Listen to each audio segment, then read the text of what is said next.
Hello guys, ഇന്ന് നമുക്ക് must date the play boy എന്ന് പറഞ്ഞിട്ടുള്ള വളരെ ഇൻട്രസ്റ്റിംഗ് ആയിട്ടുള്ള ഒരു ഡ്രാമയിലേക്ക് കിടക്കാം. സോ അതിൻ്റെ ഫസ്റ്റ് എപ്പിസോഡാണ് ഇപ്പോൾ നമ്മൾ ഇട്ടിട്ടുള്ളത്. സോ ഇതാണ് നമ്മുടെ കഥയിലെ ഹീറോയിൻ വന്നിട്ട് താര. താര എന്ന് പറയുന്നത് ഒരു ബിസിനസ് ഫാമിലിയിലെ പെൺകുട്ടിയാണ്. ഒരു ഹോട്ടൽ മാനേജ്മെൻ്റ് ഒക്കെയാണ് അവരുടെ ബിസിനസ് വന്നിട്ട്. സോ ഇവൾ പഠിക്കുന്ന സ്കൂളിലാണെങ്കിൽ കുറേയധികം കുട്ടികളുണ്ട്. അവരൊക്കെ തന്നെ വളരെയധികം റിച്ച് ആയിട്ടുള്ള വളരെയധികം പണക്കാരികളായിട്ടുള്ള കുട്ടികളാണ്. സോ അവളുടെ ഏറ്റവും ബെസ്റ്റ് ഫ്രണ്ടാണ് ഈ കൗശി. താര എന്ന് പറയുന്നത് വളരെയധികം ഇൻട്രോവേർട്ട് ആയിട്ടുള്ള അധികം ആരുമായി സംസാരിക്കാത്തൊരു ടൈപ്പ് ഓഫ് പെൺകുട്ടിയാണ്. കൗശി എന്ന് വെച്ചാൽ ഇതിനൊക്കെ നേരെ ഓപ്പോസിറ്റ് ആയിട്ടുള്ള വളരെ വലിയൊരു മോഡലാണ്. അവളുടെ അമ്മയാണെങ്കിലും ഫാമിലി പരമായിട്ടും ഒക്കെ ആണെങ്കിലും ഈ മോഡലിങ്ങിൽ നിൽക്കുന്ന ആൾക്കാരാണ്. അതിനാൽ തന്നെ കൗശിക്കാണെങ്കിൽ കുറേ അധികം ആരാധകരുണ്ട്. ആ സ്കൂളിലെ എല്ലാവരും കൗശിയുടെ ഫാൻസ് ആണെന്ന് പറയുന്നത് തന്നെയായിരിക്കും സത്യം. അങ്ങനെ ഇരിക്കുമ്പോഴാണ് ഒരു ദിവസം താരേനെ ബുള്ളി ചെയ്യാൻ കുറച്ച് ആളുകൾ വരുന്നത്. അവരെ സംരക്ഷിച്ചുകൊണ്ട് അവരിൽ നിന്ന് താരേനെ സംരക്ഷിച്ചുകൊണ്ടാണ് കൗശിയും താരയും തമ്മിലുള്ള ഫ്രണ്ട്ഷിപ്പ് സ്റ്റാർട്ട് ചെയ്തിട്ടുള്ളത്. സോ അതുകൊണ്ട് തന്നെ ഇവർ രണ്ടുപേരും പരസ്പരം അങ്ങോട്ടും ഇങ്ങോട്ടും നല്ല രീതിയിൽ പ്രൊട്ടക്റ്റീവാണ്. കൗശിക്കാണെന്നുണ്ടെങ്കിൽ മുന്നേ കുറേ റിലേഷൻസ് ഉണ്ടായിരുന്നു, പക്ഷേ അതെല്ലാം തന്നെ ബ്രേക്കപ്പ് ആയിട്ടുണ്ടായിരുന്നു. അതിൻ്റെ ഫ്രസ്ട്രേഷനിലായിരുന്നു കൗശി. എന്നാൽ കൗശിക്ക് ഇപ്പോൾ ഒരു ബോയ് ഫ്രണ്ട് ഉണ്ട്. സോ താര കൗശിയെ മോട്ടിവേറ്റ് ചെയ്യാണ്, ഈ റിലേഷൻ നല്ല അടിപൊളിയായി പോകുമെന്നെല്ലാം പറഞ്ഞുകൊണ്ട് തന്നെ. ഈ സമയത്താണ് നമ്മുടെ അടുത്തൊരു ക്യാരക്ടറായിട്ടുള്ള നിതിനെ കാണിക്കുന്നത്. നിതിനാണ് താരയുടെ ആകപ്പാടെയുള്ള ഒരു ഫ്രണ്ട് എന്ന് പറഞ്ഞു കഴിഞ്ഞാൽ. കൗശിയുടെ ചൈൽഡ്ഹുഡ് ഫ്രണ്ടാണ് നിതിൻ. അങ്ങനെയാണ് താര നിതിനുമായി കമ്പനി ആകുന്നത്. താരേനെ സംബന്ധിച്ചിടത്തോളം നിതിനെ കുറച്ചൊക്കെ താരയ്ക്ക് ഇഷ്ടമാണ്.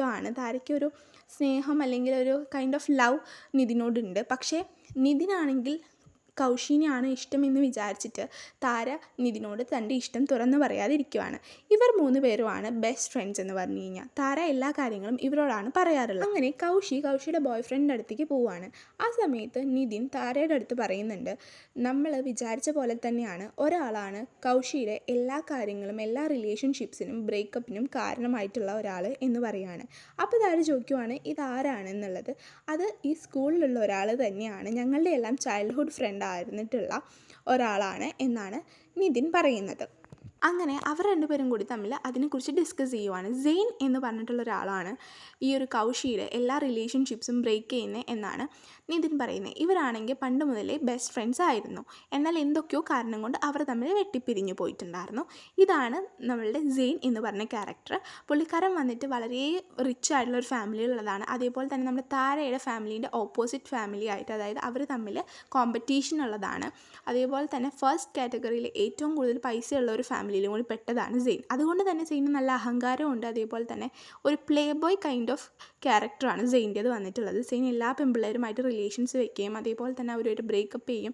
അങ്ങനെയുള്ള ഒരു പ്ലേ ബോയ് കൈൻഡ് ഓഫ് ക്യാരക്ടറാണ് സെയിൻ്റേത്. കൗശിൻ്റെ എല്ലാ ബ്രേക്കപ്സിനും കാരണം സെയിൻ ആണെന്ന് അറിയാവുന്ന താരയ്ക്ക് സെയിനെ കണ്ടെടുത്താൽ കണ്ടുകൂടാ. അതുകൊണ്ട് തന്നെ സെയിൻ ആണെങ്കിൽ മറ്റുള്ള പെൺകുട്ടികളെല്ലാവരും തന്നെ തൻ്റെ പിന്നാലെ നടക്കുമ്പോൾ എന്തുകൊണ്ടാണ് താരയ്ക്ക് തന്നെ ഒരു മൈൻഡ് ഇല്ലാത്ത എന്നുള്ള ചിന്ത പോകുന്നുണ്ട്. അങ്ങനെ ക്ലാസ് കഴിഞ്ഞ് പോകുന്ന താരേനെ സെയിൻ പിടിച്ച് വലിക്കുകയാണ് ചെയ്യുന്നത്.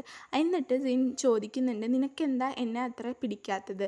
ബാക്കി എല്ലാവരും എൻ്റെ പിന്നാലെ നടക്കുന്ന സമയത്ത് നീ എന്തുകൊണ്ടാണ് എൻ്റെ അടുത്ത് ഒന്ന് സംസാരിക്കാത്തത്? ആ സമയത്ത് താര പറയുന്നുണ്ട്, എനിക്ക് നിന്നെ ഇഷ്ടമല്ല, നീ എൻ്റെ ടൈപ്പല്ല. ഇവിടെ ഏത് പെൺകുട്ടി നിന്നെ ഇഷ്ടപ്പെട്ടാലും അത് എൻ്റെ അടുത്ത് എടുക്കേണ്ട കാര്യമില്ല. മറ്റുള്ള പെൺകുട്ടികളെ പോലെയല്ല ഞാൻ, എൻ്റെ അടുത്ത് നീ സംസാരിക്കാൻ വരരുത്, എനിക്ക് നിന്നെ ഇഷ്ടമല്ല എന്ന് താര പറയുന്നുണ്ട്. അവിടെ അവർ തമ്മിലൊരു പിടിവലി സംഭവിക്കുന്നുണ്ട്.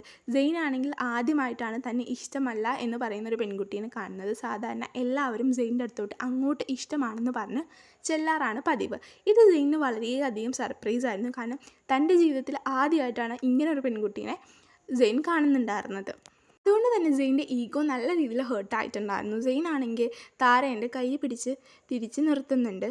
താരേനെ തിരിച്ച് വീട്ടിലേക്ക് വിടാനായിട്ട് സെയിൻ സമ്മതിക്കുന്നില്ല. നമ്മുടെ താര ആരാണ് മോള്. താര നേരെ സെയിൻ്റെ മണിക്കുറ്റി കിട്ടാനൊരു അടി കൊടുത്തിട്ട് താര ഓടിപ്പോകുന്നുണ്ട്. ആ സമയത്ത് സെയിൻ വലിയ രീതിയിൽ പിടിച്ച് നിൽക്കുന്നുണ്ടെങ്കിലും താര പോയതിന് ശേഷം അവിടെ കിടന്ന് ഉരുണ്ട് മറിയുന്നുണ്ട്, വേദന കൊണ്ട് സഹിക്കാൻ പറ്റാതെ.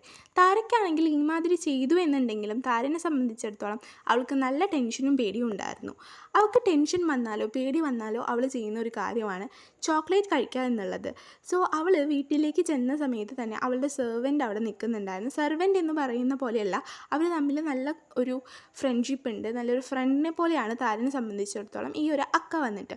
സോ അതുകൊണ്ട് തന്നെ താര പറയുന്നുണ്ട്, എനിക്ക് ചോക്ലേറ്റ് കുക്കീസ് ഉണ്ടാക്കി തരുമോ എന്ന് ചോദിക്കുമ്പോൾ ആ സെർവൻ്റ് പറയുന്നുണ്ട്, ഓക്കെ ഞാൻ ഉണ്ടാക്കി തരാം എന്ന് പറഞ്ഞിട്ട് താര നേരെ ബാത്റൂമിൽ കയറി കുളിക്കാനായിട്ടും കാര്യങ്ങൾക്കും പോകുന്നുണ്ട്.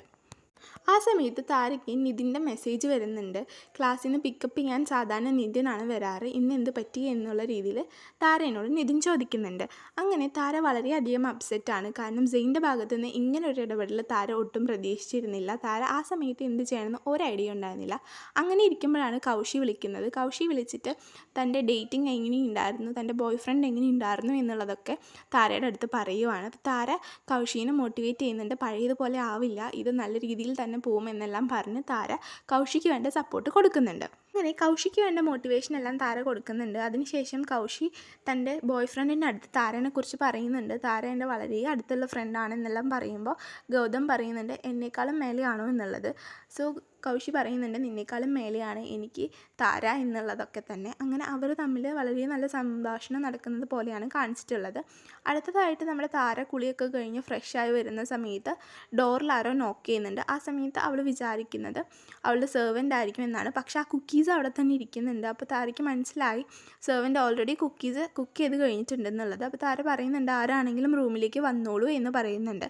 ആ സമയത്ത് താരന് സർപ്രൈസിംഗ്ലി നിതിനായിരുന്നു വന്നിട്ടുണ്ടായിരുന്നത്. താര പെട്ടെന്ന് തൻ്റെ റൂമിൽ നിതിനെ കണ്ടപ്പോൾ കുറച്ചൊക്കെ നെർവസ് ആവുന്നുണ്ട്. കാരണം താരയ്ക്ക് നിതിനെ ഇഷ്ടമാണല്ലോ. അതുകൊണ്ട് തന്നെ താര കുറച്ച് ഷൈ ആവുന്നുണ്ടെങ്കിലും അവനോട് കാര്യങ്ങൾ ചോദിക്കുന്നുണ്ട്. അവൻ വന്ന് ചോദിക്കുന്നുണ്ട് എന്ത് പറ്റി നിൻ്റെ മുഖത്ത്, നീ ഭയങ്കര അപ്സെറ്റ് ആണല്ലോ എന്ന് ചോദിക്കുന്ന സമയത്ത് താര ഒന്നും തന്നെ പറയുന്നില്ല. സെയിൻ്റെ കാര്യമോ സെയിൻ ഇങ്ങനെ പിടിച്ചു നിർത്തിയ കാര്യമോ ഒന്നും തന്നെ നിതിൻ്റെ അടുത്ത് പറയുന്നില്ല. താര ചോദിക്കുന്നത് നമ്മൾ എങ്ങനെയാണ് കൗശിനെ ഇതിൽ നിന്ന് പ്രൊട്ടക്റ്റ് ചെയ്യുക എന്നുള്ളതാണ്. സെയിനിൽ നിന്ന് എങ്ങനെ കൗശിനെ പ്രൊട്ടക്റ്റ് ചെയ്യാം എന്ന് ചോദിക്കുന്ന സമയത്ത് നിതിൻ പറയുന്നു അത് എന്താണേലും ഞാൻ തന്നെ നോക്കിക്കൊണ്ടേ എന്ന് പറയുകയാണ്. അപ്പോൾ താര പറയുകയാണ് എന്നാൽ നമുക്ക് കൗശിയുടെ അടുത്ത് ഈ കാര്യം പറഞ്ഞാലോ എന്ന് പറയുമ്പോൾ നിതിൻ പറയുന്നുണ്ട് ഇതിൻ്റെ ഒന്നും ആവശ്യമില്ല, നമുക്ക് കൗശിയുടെ അടുത്ത് സമയമാകുമ്പോൾ പറയാം, നീ അതിനെക്കുറിച്ച് ആലോചിച്ച് വറി ചെയ്യേണ്ട, നീ നിൻ്റെ കാര്യം നോക്കിയിരിക്കും, നിനക്ക് അസൈൻമെൻറ്റ് ചെയ്യണമെന്നല്ലേ പറഞ്ഞത്, നീ നിൻ്റെ അസൈൻമെൻറ്റ്സ് എല്ലാം കംപ്ലീറ്റ് ചെയ്യുമെന്ന് പറയുന്നുണ്ട്. എന്നിരുന്നാലും താരയ്ക്ക് തീരെ സമാധാനമില്ല. താര ChatGPTയും അതേപോലെയുള്ള മറ്റ് സോഴ്സസ് വെച്ചിട്ട് എങ്ങനെ നമ്മുടെ സെയിനിനെ കൗശിയിൽ നിന്ന് അകറ്റാം എന്നുള്ള രീതിയിൽ നോക്കുവാണ്. അങ്ങനെ രാത്രി മൊത്തം കുത്തിയിരുന്നിട്ട് താരയ്ക്ക് ഒരു ഐഡിയ കിട്ടുവാണ്. സെയിനെ വേറെ ആരെങ്കിലുമായി പ്രണയിപ്പിച്ച് കഴിഞ്ഞ് കഴിഞ്ഞാൽ പിന്നെ കൗശിയുടെ പിന്നാലെ സെയിൻ നടക്കില്ല എന്നുള്ളത്. അങ്ങനെ അതിരാവിലെ കോളേജിൽ പോയിട്ട് താര ചെയ്യുന്നത് എന്താണെന്ന് വെച്ച് കഴിഞ്ഞാൽ സെയിൻ്റെ അടുത്ത് പോയിട്ട് സെയിനെ താരയ്ക്ക് ഇഷ്ടമാണ്, താരനെ തിരിച്ച് പ്രണയിക്കണം എന്നുള്ളത് പറയുവാണ്. അങ്ങനെ ഇരിക്കുമ്പോൾ സെയിൻ ചോദിക്കുന്നുണ്ട് ഇന്നലെ ഇങ്ങനെയൊന്നും ആയിരുന്നില്ലല്ലോ, നിനക്ക് എന്നെ ഇഷ്ടമല്ലായിരുന്നല്ലോ ഇന്നലെ, ഇതെങ്ങനെയാണ് പെട്ടെന്ന് നിനക്ക് എന്നോട് പ്രേമം വരുന്നത് എന്ന് ചോദിക്കുന്നു. ആ സമയത്ത് താര പറയുന്നുണ്ട് എനിക്കറിയാം ഞാൻ നിൻ്റെ ടൈപ്പല്ല, നിനക്ക് എന്നെപ്പോലുള്ള പെൺകുട്ടികളെ ഇഷ്ടമല്ല എന്നും, പക്ഷേ എനിക്ക് നിന്നെ വളരെയധികം ഇഷ്ടമാണ്, നിനക്ക് ചിലപ്പോൾ എന്നെ ഇഷ്ടമല്ലാത്തത് കൊണ്ടാണ് ഞാൻ നിന്നെ ഹെയ്റ്റ് ചെയ്തിരുന്നത് എന്നാണ് താര പറയുന്നത്. ഇത് കേട്ടിട്ടുള്ള നമ്മുടെ സെയിൻ വളരെയധികം ഞെട്ടുന്നുണ്ട്. സെയിൻ പറയുന്നുണ്ട് ഇത്ര പെട്ടെന്ന് ഇഷ്ടം വരാൻ എന്താണ് ഞാൻ ചെയ്തിട്ടുള്ളത് എന്നുള്ളത് ചോദിക്കുന്നുണ്ട്. ആ സമയത്ത് സെയിൻ പറയുന്നുണ്ട് ഞാൻ ഭയങ്കര ബോറിംഗ് ആണ്, അതേപോലെ തന്നെ എനിക്ക് ഒരിക്കലും ഒരു പെൺകുട്ടിയെ മാത്രം ഇഷ്ടപ്പെടാനും കാര്യങ്ങൾക്കും സാധിക്കില്ല, അതുകൊണ്ട് തന്നെ നിന്നെപ്പോലുള്ള ക്യാരക്ടർ ഉള്ള ഒരു പെൺകുട്ടി എനിക്ക് ഒട്ടും തന്നെ ചേരുന്നതല്ല എന്ന് പറയുന്നുണ്ട്. ആ സമയത്ത് നമ്മുടെ താര പറയുന്നുണ്ട് എനിക്കറിയാം ഞാൻ വളരെയധികം ബോറിംഗ് ആണ്, ഔട്ട്ഡേറ്റഡ് ആണ്, പക്ഷേ ഞാൻ നിന്നിൽ വളരെയധികം സ്നേഹിക്കുന്നു എന്ന് പറയുന്നുണ്ട്. സെയിൻ്റെ മുൻപുണ്ടായിരുന്ന ഗേൾ ഫ്രണ്ട്സിനെ പോലെ അല്ല താനെന്നും, താൻ സെയിൻ്റെ പോപ്പുലാരിറ്റിയോ പണമോ സൗന്ദര്യമോ കണ്ടല്ല സെയിനെ ഇഷ്ടപ്പെടുന്നതെന്നും താര പറയുകയാണ്. ഈ സമയത്ത് സെയിൻ കുറച്ചൊക്കെ ഇംപ്രസ്ഡ് ആവുന്ന പോലെ നമുക്ക് തോന്നുന്നുണ്ട്. സെയിൻ പറയുന്നുണ്ട് ശരി എന്നാൽ നീ എന്നെ അണ്ടർസ്റ്റാൻഡ് ചെയ്യുമോ എന്ന് ചോദിക്കുന്ന സമയത്ത് താര പറയുന്നുണ്ട് ശരി ഞാൻ നിന്നെ അണ്ടർസ്റ്റാൻഡ് ചെയ്യും, നിനക്ക് വേണ്ടി എന്തും ചെയ്യാൻ ഞാൻ റെഡിയാണ് എന്ന് പറയുന്ന സമയത്ത് സെയിൻ പറയുന്നുണ്ട് നീ ഒന്ന് ആലോചിച്ച് നോക്കൂ, നീ എന്നെ സ്നേഹിക്കുന്നുണ്ട്, ഞാൻ നിൻ്റെ ഗേൾ ഫ്രണ്ടാണ് എന്ന് പറയുന്ന സമയത്ത് മറ്റുള്ള ഗേൾസ് നിന്നെ എന്ത് ചെയ്യും എന്നുള്ള കാര്യത്തിൽ നിനക്ക് വല്ല ഐഡിയ ഉണ്ടോ, അവർ ചിലപ്പോൾ നിന്നെ ഉപദ്രവിച്ചേക്കാം എന്ന് പറയുന്ന സമയത്ത് താര പറയുന്നുണ്ട് അപ്പോൾ നീ ഇല്ലേ എന്നെ പ്രൊട്ടക്റ്റ് ചെയ്യാനായിട്ട് എന്ന് ചോദിച്ച സമയത്ത് സെയിൻ പറയുന്നുണ്ട് ശരി ഞാൻ നിന്നെ പ്രൊട്ടക്റ്റ് ചെയ്യാം, എനിക്ക് കുറച്ചൊന്ന് ആലോചിക്കണം, ഞാൻ ആലോചിച്ചതിന് ശേഷം എൻ്റെ തീരുമാനം നിന്നോട് പറയാം എന്ന് ചോദിച്ച സമയത്ത് താര പറയുകയാണ് അതെന്താണ് നിനക്ക് ഇത്രയധികം ആലോചിക്കാനുള്ളത്, നിനക്ക് പെട്ടെന്ന് ഒരു ഉത്തരം പറഞ്ഞൂടെ എന്ന് ചോദിക്കുമ്പോൾ സെയിൻ പറയുന്നുണ്ട് ഇപ്പം തന്നെയല്ലേ നീ പറഞ്ഞത് എന്നെ വളരെ നല്ല രീതിയിൽ അണ്ടർസ്റ്റാൻഡ് ചെയ്യുമെന്നുള്ളത്, പിന്നെ എന്തിനാണ് നീ ഇത്ര തിടുക്കം കൂട്ടുന്നത്, ഞാൻ ആലോചിച്ചതിന് ശേഷം ഉത്തരം പറയാം എന്നുള്ളത് സെയിൻ പറയുകയാണ്. ശേഷം താരയും നിതിനും കൗശിയും കൂടി കഫറ്റേരിയയിൽ ഇരുന്ന് സംസാരിക്കുകയാണ്. ആ സമയത്ത് പെട്ടെന്ന് തന്നെ സെയിൻ കയറി വന്നിട്ട് പറയുകയാണ് നീ ചോദിച്ചതിനുള്ള ഉത്തരം ഞാനിപ്പോൾ പറയാം എന്നുള്ളത് താരയുടെ അടുത്ത് പറയുമ്പോൾ കൗശി ചോദിക്കുന്നുണ്ട് സെയിൻ നീ എന്താണ് ഇവിടെ എന്ന് ചോദിക്കുമ്പോൾ ഞാൻ നിങ്ങളെ കാണാൻ വന്നതല്ല, എൻ്റെ ഗേൾ ഫ്രണ്ടിനെ കാണാനും സംസാരിക്കാനും വന്നതാണ് എന്ന് കേൾക്കുമ്പോൾ എല്ലാവരും തന്നെ ഞെട്ടുന്നുണ്ട്. സെയിനോട് ചോദിക്കുന്നുണ്ട് ആരാണ് നിൻ്റെ ഗേൾ ഫ്രണ്ട് എന്ന് ചോദിക്കുമ്പോൾ താരയാണ് എന്നും പറഞ്ഞ് അവളെ വലിച്ച് നീട്ടിക്കൊണ്ട് സ്റ്റെയർ കേസിൻ്റെ മുകളിൽ പോയിട്ട് എല്ലാവരോടുമായിട്ട് വിളിച്ച് പറയുവാണ് താരയാണ് എൻ്റെ പുതിയ ഗേൾ ഫ്രണ്ട് എന്നുള്ള രീതിയിൽ എല്ലാവരും ഞെട്ടുന്നുണ്ട്. നിതിനും കൗശിക്കും എല്ലാം തന്നെ ദേഷ്യം വരുന്നുണ്ട്. കൗശി ചോദിക്കുന്നുണ്ട്, നീ എന്താണ് ഈ പറയുന്നത്, നീ ഇപ്പോൾ തന്നെ ഇവിടെ നിന്ന് ഇറങ്ങി പൊക്കോളൂ എന്നുള്ള രീതിയിൽ സംസാരിക്കുന്നുണ്ട്. അങ്ങനെ അവർ തമ്മിൽ ചെറിയ വാക്ക് തർക്കമാവുകയും അതിനുശേഷം കൗശിയും നിതിനും കൂടി താരയുടെ അടുത്ത് ചോദിക്കുന്നുണ്ട്, നീ എന്താ ഈ പറയുന്നത്, എപ്പോഴാണ്, ഞങ്ങളൊന്നും അറിഞ്ഞില്ലല്ലോ ഇത് എന്നുള്ളത്. ആ സമയത്ത് കൗശി താരയുടെ അടുത്ത് പറയുന്നുണ്ട്, എനിക്കറിയാം നിൻ്റെ ഫസ്റ്റ് കിസ് എത്രത്തോളം ഇമ്പോർട്ടൻ്റ് ആണെന്നുള്ളത്. അങ്ങനെയാണ് നീ ഇവളെ ഇഷ്ടപ്പെടുന്നുണ്ടെന്നുണ്ടെങ്കിൽ നീ അവനെ കിസ് ചെയ്യാൻ പറയുന്ന സമയത്ത് താര കിസ് ചെയ്യാൻ പോകുന്ന സമയത്തേക്കും നിതിന് ദേഷ്യം വരുവാണ്. നിതിൻ നേരെ സെയിനെ കയറി ഇടിക്കുവാണ്. സെയിൻ തിരിച്ചൊന്നും ചെയ്യാൻ നിൽക്കുന്നില്ല. നിതിൻ പറയുന്നുണ്ട്, ഇനിയും നീ ഇങ്ങനെ തുടരുകയാണെന്നുണ്ടെങ്കിൽ സെയിനെ ഞാൻ ഇനിയും ഇടിക്കും എന്നുള്ളത്. അപ്പോൾ സെയിൻ പറയുന്നുണ്ട്, ഞാൻ വെറുതെ നിൽക്കില്ല, ഞാനും തിരിച്ചിടിക്കുന്ന. അങ്ങനെ ഇവർ രണ്ടുപേരും തമ്മിലുള്ള വഴക്ക് കണ്ടിട്ട് താര സെയിനെ തിരിച്ച് കൊണ്ടുപോവാണ്. ആ സമയത്ത് സെയിൻ പറയുന്നുണ്ട്, വാ മെഡിക്കൽ റൂമിൽ പോവാം എന്നുള്ളത്.